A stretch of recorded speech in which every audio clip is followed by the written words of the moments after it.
Buenos días a todos y a todas. Es un placer poder estar acá con ustedes en este momento. Solamente quisiera señalar algunas respecto a lo que decía el moderador, que en realidad lo que yo voy a presentar ahora es una serie de reflexiones acerca del rumbo y los meandros de la política democrática en nuestra América, y tiene como subtítulo La perplejidad ante la continuidad del neoliberalismo.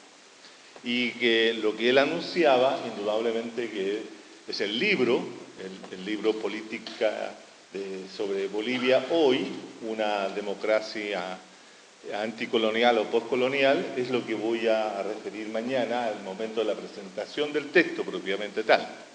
Y es ese texto, sin duda, lo que a mí me convoca participar en este encuentro. Justamente dar a conocer un libro sobre hecho en Chile por académicos no solamente chilenos, sino también extranjeros, sobre Bolivia. Bueno, y es lo que me motivó venir a este seminario, que lo encuentro tremendamente interesante, especialmente por lo que significa poder unir, ¿cierto?, hacer converger las reflexiones de académicos que provienen tanto del mundo académico boliviano como el chileno, y lograr así mayores entendimientos de lo que es nuestra propia América Latina, que a veces se nos presenta como un continente desgarrado, se nos presenta como una serie de países que son islas en sí mismas, pero que tienen mucha continuidad, tienen mucha comunidad, tienen mucho que ver entre sí para la construcción misma de nuestras propias realidades latinoamericanas o de nuestra América. Uno siempre dice nuestra América y trata de englobar con ese concepto todos los países de la región. Y a veces se queda afuera, dentro de esas reflexiones, un sector bien importante de nuestra América, que es el Caribe. Pocas veces el Caribe, lo que ocurre con las distintas sociedades y estados y países de la región caribeña, es muy pocas veces incorporado a la reflexión de los cientistas sociales latinoamericanos. Hay zonas que son mejor privilegiadas que otras dentro de los estudios sobre Latinoamérica. Especialmente, por ejemplo, se pierden los estudios sobre Centroamérica. Poco y nada sabemos sobre Centroamérica y de los procesos que allí viven, ¿no? Porque Centroamérica siempre tenemos un prejuicio sobre ella y le decimos, bueno, el patio trasero de Estados Unidos, y ahí importa, total, lo que ocurre ahí es lo que es la responsabilidad del imperio, ¿no? Y por lo tanto el imperio está explicando todo lo que ocurre, y no necesariamente así, ¿no? También hay otros países de América que son totalmente descuidados por las ciencias sociales, como por ejemplo Paraguay. ¿Qué sabe uno de Paraguay o qué sabemos de Paraguay, o que de los procesos que allí se dan sabemos muy poco o conocemos muy poco? ¿Por qué? Porque también hay una intencionalidad en la ciencia y en la realización de la sociología, que es tender a construir sociología, ciencias políticas o ciencias sociales en general nacionalistas. Es decir, creamos siempre ciencia social de carácter local, encerrada en las fronteras. Yo tengo la impresión de que encuentros como este, en la cual se pueden entrar a dialogar y a conocer, permite romper las fronteras académicas existentes. Porque no solamente son fronteras políticas, sino que también son fronteras del conocer y del saber. Poco integramos los conocimientos. A veces nos pensamos como si fuéramos, como decía hace un rato atrás, una isla. Chile es una isla, Argentina es otra isla, incluso Bolivia es otra isla, que viene arriba. Entonces, por lo tanto, el caso boliviano es bien especial, porque como está bien arriba, ¿cierto?, en el techo del mundo, como que los demás no lo tocan, pero son procesos que se están dando y que tienen conexiones muy importantes entre todos. Bueno, dicho esto, que es un poco reivindicar lo que es lo latinoamericano, lo de nuestra América y también el Caribe, yo quiero hacer una serie de reflexiones con respecto al rumbo que ha tomado la política democrática en América Latina en los últimos 5 años, 10 años aproximadamente, que son procesos que vienen de larga duración, que no pueden ser comprendidos solo en el momento actual, sino que hay que verlo en la larga duración, en la estructura más larga de constitución de lo que son nuestras sociedades. ¿Por qué? Porque hoy día se sostiene con cierta facilidad de que estamos en un nuevo periodo de la historia reciente de América Latina y el Caribe, y que este nuevo periodo estaría marcado con una tendencia de los países latinoamericanos o de las sociedades latinoamericanas hacia la derecha. Que habría un proceso de derechización de la política. Y se nos muestran ejemplos muy fuertes como de derechización a través de lo que son los triunfos de Jair Bolsonaro en Brasil, como es el caso del triunfo de Macri en Argentina, o el triunfo de Piñera en Chile, o las situaciones de transformación que vive el Perú a través de relativo derechización con el actual presidente Vizcarra. Y bueno, qué mejor ejemplo se dice que es el caso ecuatoriano con Lenín Moreno y su detención, freno o simplemente obstáculo completo a lo que fue la revolución ciudadana que encabezara el presidente Rafael Correa, ¿no? Bueno, Javier Duque en Colombia estaría también marcando esta tendencia. Pero esta tendencia, que también se refleja en Guatemala, en El Salvador, en Honduras sobre todo, después del golpe de Estado contra Zelaya, etcétera, nos dejan 3 países como isla, volviendo a esta idea de las islas, ¿cierto?, como islas distintas, y que uno sería Bolivia, que estaría, ¿cierto?, en este proceso de revolución social, democrática, cultural, de que modifica estructuras de la larga duración que estarían presentes allí. Hay toda una discusión dentro del caso boliviano acerca de las potencialidades que tiene el proceso que encabeza Evo Morales para hacer ruptura acerca de la forma de dominación que han establecido en Bolivia. Pero Bolivia aparece siempre dentro de esta idea como un país de izquierda, ¿no? Y que el otro país de izquierda sería, dentro de este contexto de islas que digo yo, es el caso de de Uruguay. Uruguay sería un país de izquierda con el Frente Amplio y Tabaré Vázquez, ¿no? Y se levanta el año pasado, en 2018, ¿cierto?, en México, una alternativa que también se identifica como de izquierdas con el presidente Andrés Manuel López Obrador. Y tenemos ahí también una explosión de procesos, de situaciones, de acontecimientos que buscan romper con lo que había sido la situación mexicana hasta ese instante. Y sobre todo terminar, en el caso de López Obrador, poner fin a lo que se podría hacer, lo que yo he denominado, ¿cierto?, el Estado goré o la democracia goré en el mexicana. Esto lleva esta situación de decir que hemos girado a la derecha, porque anteriormente se giró a la izquierda. Se plantea que a partir de 1998 en adelante, es decir, año del triunfo de Hugo Chávez Fría en Venezuela, había triunfado la izquierda y comenzaban, ¿cierto?, una serie de gobiernos de izquierda que se repartieron en la región. Y por lo tanto, la región entre 1998 y 2010, más o menos, ¿cierto?, 2012, había girado hacia la izquierda. Y ahora comienza a experimentar un giro hacia la derecha. Entonces, entre giros y giros nos vamos dando vuelta.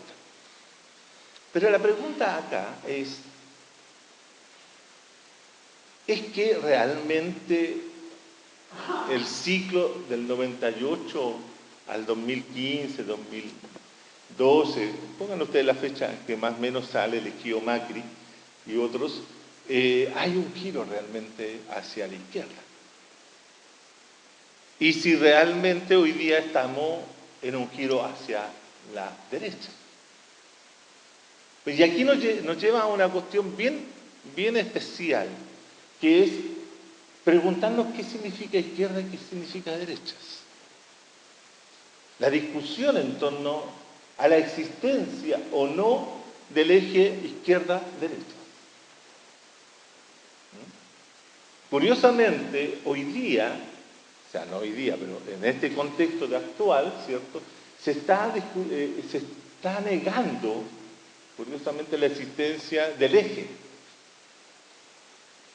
En la más reciente conferencia de Claxo en Buenos Aires, varias intervenciones de académicos e intelectuales de reconocida trayectoria del pensamiento crítico plantearon justamente que no existía la izquierda ni la derecha. Incluso la intervención que hace Cristina Fernández de Kirchner, ¿cierto?, la expresidenta, también apunta a lo mismo, a sostener que no hay izquierda ni derecha. Entonces, la pregunta es, ¿qué es lo que ha pasado? ¿Qué son estos gobiernos que emergen? ¿Muestran a estos gobiernos, y aquí viene una pregunta, estos gobiernos muestran una tendencia que está ocurriendo dentro de la sociedad? Es decir, la sociedad chilena, por decirlo de alguna forma directa, ¿es una sociedad de derechas? ¿Es una sociedad plenamente de derecha? ¿Brasil es una sociedad de derecha por haber elegido a João Bolsonaro? ¿Es México hoy, la sociedad mexicana hoy, es una sociedad de izquierdas por haber elegido a Andrés Manuel López Obrador? Y así nos seguimos preguntando. Entonces la pregunta de fondo, epistemológica, teórica, política, es ¿qué es lo que es la derecha y qué es lo que es la izquierda?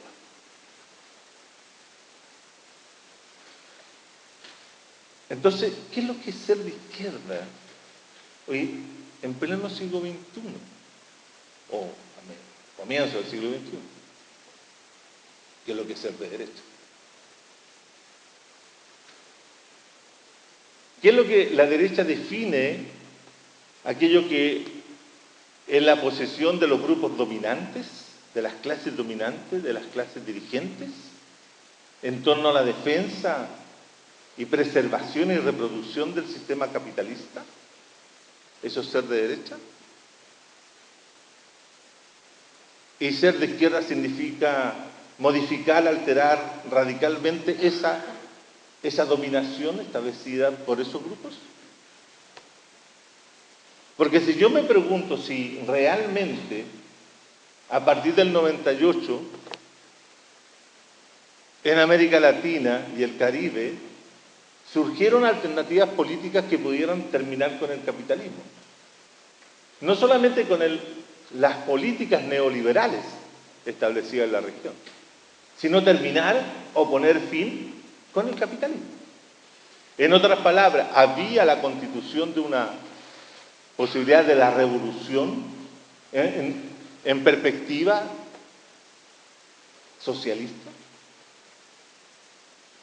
Bueno, Chávez trató y planteó a partir del 2003-2006 la idea de que el proceso político que se abrió en el 98 en Venezuela, que el propio Chávez llamó y caracterizó como populismo radical, daba un salto teórico, no, mejor dicho, retórico, de decir pasamos ahora al socialismo del siglo XXI. Y el socialismo del siglo XXI comienza sus construcciones en Venezuela a partir del 2006 en adelante. Podemos decir que realmente el proceso bolivariano venezolano es una revolución socialista. Está desestructurando, modificando la estructura del poder del capital en Venezuela. Lo hizo de la misma forma Correa en Ecuador, lo hizo de alguna manera Lula en Brasil, lo hizo Dilma. o lo hizo Tabaré Vázquez en Uruguay, o lo hicieron los Kirchner en Argentina, o lo hizo la concertación de partidos políticos por la democracia en Chile. Y me da la impresión de que no. De que no lo hicieron.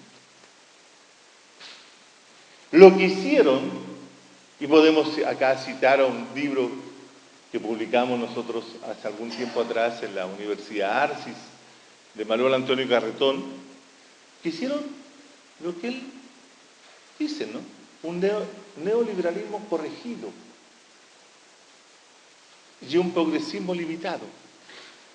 Es decir, de una u otra manera, los gobiernos que se decían de izquierda o progresista no modificaron, no han alterado, no han cambiado, ¿cierto?, la situación el modo de acumulación establecido en los años 80, que es el modo de acumulación neoliberal.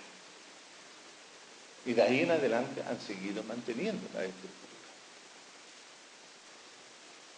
Por lo tanto, es válido preguntarnos si la derecha ha dejado de estar en el poder en algún momento.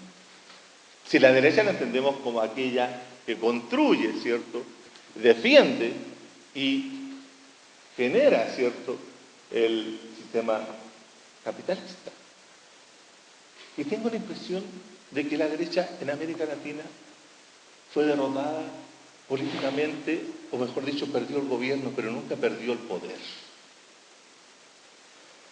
Las estructuras de poder del capitalismo y sus vinculaciones con el resto de la economía global neoliberal no ha desaparecido en América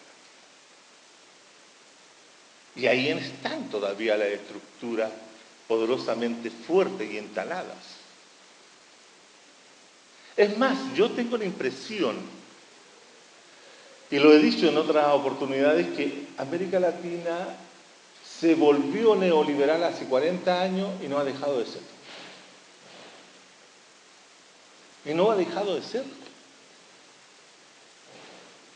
El neoliberalismo no solo se transformó en una política económica, sino que se transformó, y como ya lo sabemos, ¿cierto?, porque lo experimentamos, en un tipo de hegemonía cultural que es una forma de soldar todas y cada una de las estructuras o dimensiones o situaciones que viven dentro de una sociedad. Es decir, hoy día somos neoliberales. Todos y todas. Decir esto muchas veces es como golpear, porque mucha gente dice, no, yo no soy neoliberal. ¿Pero cómo? Pensemos solamente en cómo están las estructuras de continuidad del neoliberalismo. No está solo en el gobierno de un país, sino que las estructuras de continuidad del neoliberalismo también se reproducen en los sistemas de construcción del sujeto social y político, económico, cultural de cada una de nuestras sociedades. Es decir, uno de los elementos fundamentales está, por ejemplo, en la educación. En la educación es donde el vehículo, el mecanismo, donde el neoliberalismo es más fuerte en América Latina. Las estructuras de construcción del neoliberalismo también se expresan aquí. Es la cultura cotidiana de hombres y mujeres. ¿Para qué decir en los programas de televisión? ¿Para qué decir en la prensa? ¿Para qué decir en el internet? Es decir, todos aquellos elementos socioculturales son profundamente neoliberales. Es más, yo siempre he sostenido que incluso hasta las universidades son neoliberales. Y, a su vez, los profesores hacen que que critican al neoliberalismo, pero lo enseñan a través de una serie de mecanismos que están encubiertos en el hacer, en el quehacer de la academia. Por ejemplo, cuando se adoptan y se incorporan la educación por competencias. Y eso incorpora, entreteje al interior de estos espacios, ¿cierto?, una forma de entender el mundo que es el neoliberalismo. De manera entonces que no podemos estar perplejos, no podemos tener perplejidad frente a la continuidad del neoliberalismo, porque nunca ha sido roto, nunca ha sido quebrado. Lo que, usando un concepto de John Holloway, se le han hecho pequeñas grietas, pero esas grietas no se transforman en quiebres estructurales que provoquen su derrumbe. Pero lo más grave, desde mi punto de vista, es que yo no veo en América Latina la construcción de alternativas potentes, fuertes, pasivas, que puedan alterar ese orden. Puede ser que mañana o pasado, en algunos 4 o 3 años más, comiencen de nuevo a triunfar gobiernos que también los vamos a catalogar de izquierda o progresista, que van a administrar nuevamente el neoliberalismo. Entonces, el neoliberalismo es una estructura pesada que no logra ser desmontada. Ahora, desde ese punto de vista, de plantear de que estamos frente a esta estructura de poder cultural, etc., la política democrática en América Latina tiene otros problemas. Por ejemplo, uno de los problemas de más larga duración que tiene América Latina es el tema de la confrontación permanente entre formas autoritarias y formas democráticas. Esa es una confrontación que viene desde antiguo, que no es una confrontación del siglo XX, sino que viene desde la misma Constitución, diríamos, como decía Luis, ¿cierto?, el momento constitutivo de estas sociedades cuando se encuentran en ese desencuentro que son la conquista e invasión de estos territorios con los pueblos originarios. Ahí comienza a darse una fusión, una mezcla, ¿cierto?, donde se van a crear formas políticas, y esas formas políticas, la que predomina no es la democrática, sino la autoritaria. Por lo tanto, tenemos un largo autoritarismo en América Latina. Entonces, hoy día, un grupo de cientistas políticos, de gente, plantea de que lo que ocurre con Bolsonaro es algo excepcional. No, lo que ocurre con Bolsonaro no es algo excepcional. Hunde sus raíces en la historia y en la larga duración brasileña. Tampoco se puede asimilar a estos regímenes o gobiernos que han surgido como fueran gobiernos fascistas, porque ahí también hay una carencia de conceptos, pero entonces no tenemos conceptos y los calificamos de fascistas. No lo son. Son otras formas de ser autoritarios.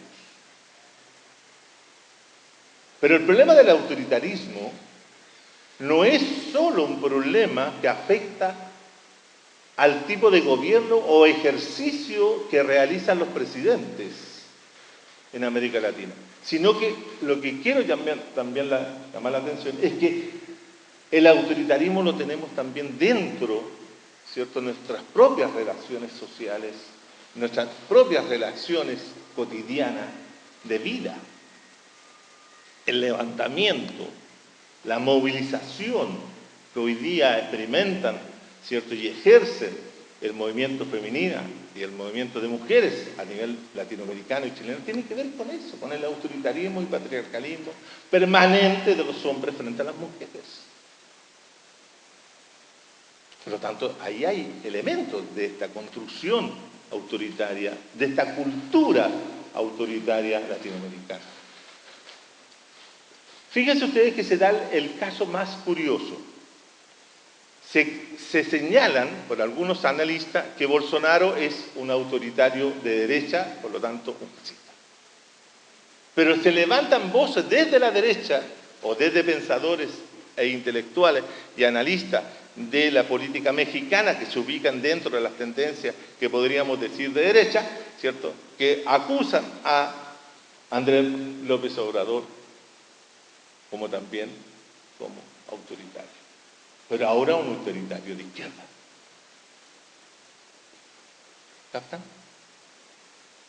Entonces, algo pasa que en esta suerte de mantención de una estructura de larga duración que es el autoritarismo y que no lo podemos vencer. Hay autoritarios democráticos, hay autoritarios no democráticos. Y hasta ahí subyace. Ese es un problema que no hemos podido resolver en América. Ni los gobiernos más progresistas, ni los gobiernos menos progresistas lo han resuelto. Pero hay otro problema político, social, cultural, que también afecta a América Latina y que se ha visto potenciado por la forma de hacer la acumulación neoliberal. Y acabamos de ver un hecho dramático que nos pone a pensar sobre esta situación. O sea, cuando el jueves pasado Alan García, presidente de Perú, o expresidente de Perú, se pega un tiro en la cabeza y fallece, la pregunta es, el tipo en lo coyuntural se pegó un tiro porque no quería ir a la cárcel, pero en lo estructural era un tipo que estaba comprometido con la corrupción. Oye, si tuvieran que pegarse un tiro todos, no quedaría ninguno en América Latina. Y cuando digo ninguno, no me estoy refiriendo solo a los presidentes. Porque también la conformación de la corrupción en América Latina es endémica. No es que hoy día los gobiernos de derecha como los gobiernos de izquierda son más corruptos que los de antes. No, es que hoy día hay mejores posibilidades de visualizar un problema histórico, de corrupción histórica. Y eso tampoco ha sido modificado ni alterado. Y tenemos las instituciones corruptas, tenemos el gobierno corrupto, bueno, el poder legislativo corrupto, etcétera, etcétera, etcétera. O sea, la corrupción no es un problema que uno piensa que se va a modificar porque cambia presidente. Fíjense ustedes, lo más extraordinario es que una de las potencialidades que hace que López Obrador llegue al gobierno es la lucha contra la corrupción en México. Lo que hace que es posible a Bolsonaro en Brasil es la corrupción. O sea, el combate de la corrupción puede ser dado por cualquiera, independientemente del signo o color político que posea. Pero el problema no se acaba o no se termina porque se hace esto. Fíjense ustedes que López Obrador planteó de que él iba a terminar con la corrupción porque la corrupción es la que provocaba la pobreza. Y con un intento de corregir a todos los clásicos del marxismo, dijo que había que cambiar la idea de que no era la relación de explotación que se podía dar entre el capital y el trabajo lo que generaba la pobreza o la desigualdad, sino lo que provocaba la desigualdad era la corrupción. Entonces, cuando tenemos ese tipo de análisis, cuando perdemos el foco de la situación, tenemos lo que produjo también Calderón en México, que es 60.000, 70.000 muertos por la guerra contra el narcotráfico, porque tampoco se hacen diagnósticos adecuados. Entonces, ¿qué queda para América Latina? ¿Seguir viviendo en esta perplejidad del neoliberalismo? ¿Seguir pensando de que va a venir un salvador, comillas, a salvar la situación política interna de América Latina? ¿O cómo podemos pensar que estos ciudadanos y ciudadanas que durante 40 años se han formado y se han constituido como sujetos políticos del neoliberalismo vayan a cambiar el neoliberalismo? A mí me parece difícil, desesperanzador, yo creo. Fíjense que hay un dato. Yo me he dedicado a estudiar los procesos electorales en América Latina durante largo tiempo. Y he estado trabajando con un concepto que es el concepto del partido de los no electores, de las y los no electores. Es decir, aquellos que no eligen absolutamente nada, políticamente hablando.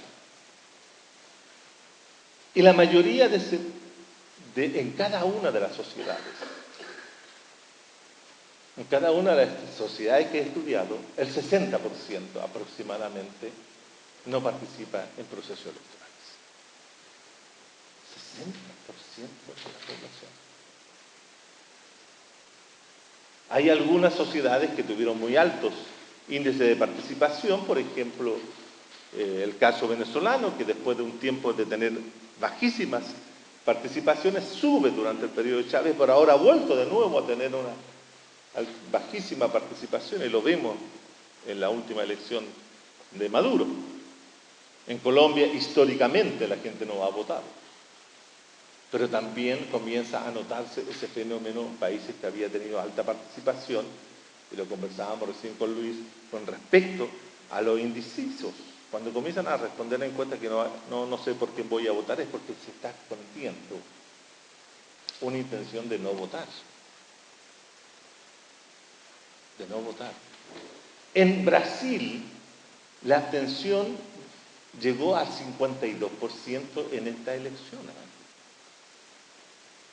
Y lo que sí se puede explicar en relación a Bolsonaro es que mucha gente que no votaba en las elecciones anteriores, en la que participó Lula, en la que participó Cardoso, etcétera, ¿cierto? Esa gente no participaba porque no tenía un representante de su propia posición.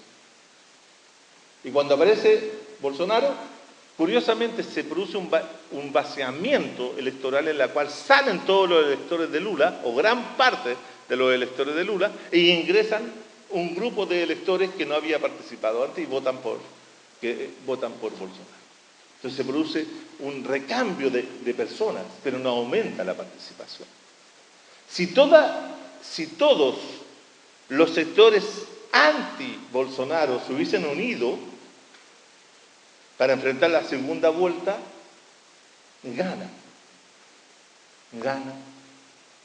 el candidato que había salido en la segunda posición. Ya había sido derrotado Bolsonaro. De manera entonces que ahí me lleva a esta última, y con esto voy terminando. Me lleva a la reflexión de que algo anda mal con la democracia latinoamericana. Siempre cuando se habla de la democracia parece que no fuera culpable de nada.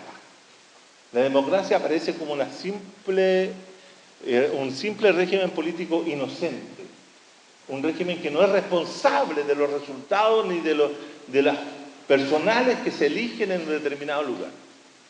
Pero la democracia es lo que son sus reglas. Y las reglas, que dentro de la ciencia política se recibe el nombre de neoinstitucionalismo o instituciones, son las que están generando una pérdida de valorización de lo que es el voto, el sufragio. Yo creo que ya llegó el momento de que podamos revisar si el voto, miren lo que voy a decir, que puede ser muy fuerte, el voto es el mecanismo de elección o de selección de las élites gobernantes. Algo ocurre con el voto. Porque si cada vez más la gente que no va a ejercer el voto, tenemos que preguntarnos si ese mecanismo sirve o no sirve. Y me da la impresión de que no sirve. Y hay que pensar, elaborar, empezar a crear un nuevo tipo de mecanismo para lograr elegir a nuestro gobernante. Fíjense ustedes que si ustedes revisan, los chilenos, por ejemplo, en el caso de las últimas elecciones municipales, hay alcaldes, yo no sé, no me recuerdo, no quiero hacer nada, ninguna injerencia sobre Iquique, pero hay alcaldes que fueron elegidos con el 9% de la comunidad o de los ciudadanos que concurrieron a votar. 9%. Hay en Santiago una alcaldesa que sacó el 5% de los votos. Es decir, el 95% del resto de la población comunal o de ciudadanos comunales no participaron. Entonces la pregunta, ¿es representativo tener eso? Los cientistas políticos anglosajones responden, sí, da lo mismo, total votaron. Pero ¿nos sirve mantener estas estructuras democráticas hasta el día de hoy? Estructuras democráticas que están dominadas por el autoritarismo, estructuras democráticas que están dominadas por la corrupción, estructuras democráticas que no representan a nadie. O sea, la democracia latinoamericana es la peor de las democracias que podemos tener.